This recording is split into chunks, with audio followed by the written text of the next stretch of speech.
Okay, so when we want to read data from local storage, that's the R in the CRUD acronym, we want to use the getItem method.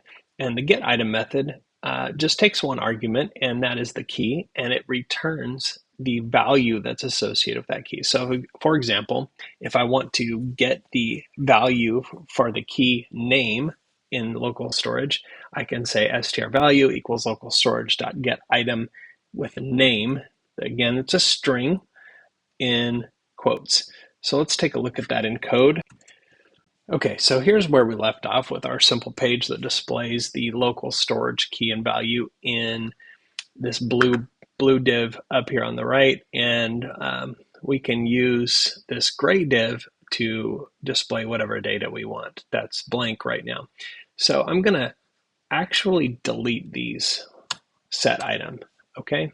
And so now this page is simply displaying data. This is the code to display the key and value for local storage. This is the code that displays whatever we want in the gray div, and then we have the initialization of the str stored variable here. But if I save that and I reload it, what you can see is that information still exists in local storage.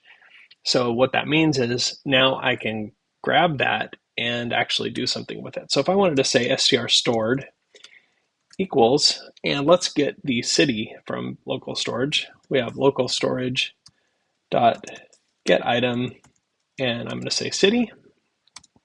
So when I save that, now you can see that the city is populating the inner text for that main text div here, because I'm displaying the variable that I've set that to.